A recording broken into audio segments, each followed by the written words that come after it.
In the German town of Nördlingen in 1593, an innkeeper named Maria Hull found herself accused of witchcraft. She was arrested for questioning and denied the charges. She continued to insist she wasn't a witch through 62 rounds of torture before her accusers finally released her. Rebecca Lemp, accused a few years earlier in the same town, faced a worse fate. She wrote to her husband from jail, worrying that she would confess under torture, even though she was innocent. After giving a false confession, she was burned at the stake in front of her family.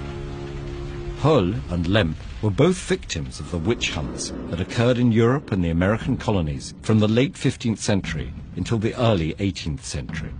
These witch hunts were not a unified initiative by a single authority, but rather a phenomenon that occurred sporadically and followed a similar pattern each time. The term witch has taken on many meanings, but in these hunts, a witch was someone who allegedly gained magical powers by obeying Satan rather than God. This definition of witchcraft spread through churches in Western Europe starting at the end of the 15th century.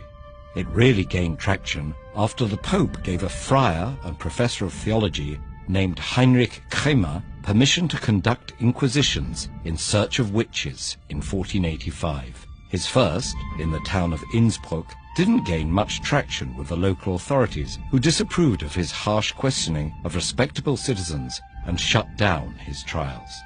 Undeterred, he wrote a book called the Malleus Maleficarum, or Hammer of Witches. The text argued for the existence of witches and suggested ruthless tactics for hunting and prosecuting them.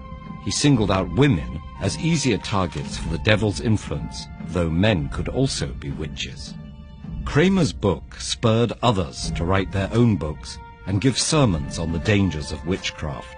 According to these texts, witches practice rituals including kissing the devil's anus and poisoning or bewitching targets the devil singled out for harm.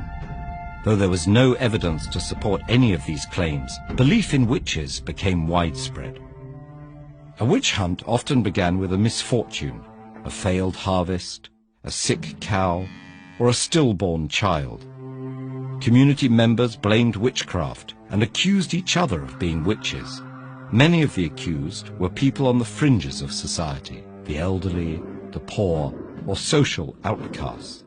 But any member of the community could be targeted, even occasionally children.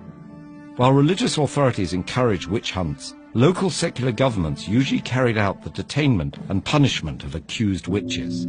Those suspected of witchcraft were questioned and often tortured, and under torture, thousands of innocent people confessed to witchcraft and implicated others in turn.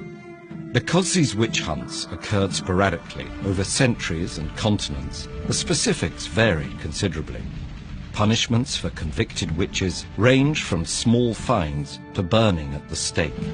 The hunt in which Hull and Lemp were accused dragged on for 9 years, while others lasted just months. They could have anywhere from a few to a few hundred victims.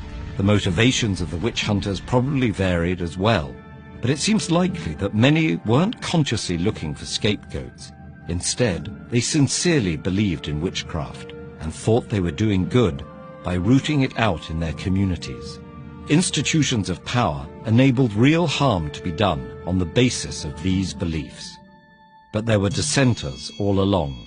Jurists, scholars, and physicians countered books like Kramer's Hammer of Witches with texts objecting to the cruelty of the hunts, the use of forced confessions, and the lack of evidence of witchcraft. From the late 17th through the mid-18th century, their arguments gained force with the rise of stronger central governments and legal norms like due process. Witch hunting slowly declined until it disappeared altogether. Both the onset and demise of these atrocities came gradually out of seemingly ordinary circumstances. The potential for similar situations in which authorities use their powers to mobilize society against a false threat still exists today, but so does the capacity of reasoned dissent to combat those false beliefs. In the 1950s, a modern-day witch hunt took place in the United States. Check out this lesson on McCarthyism to learn more about how government officials aggressively attempted to expose suspected communists.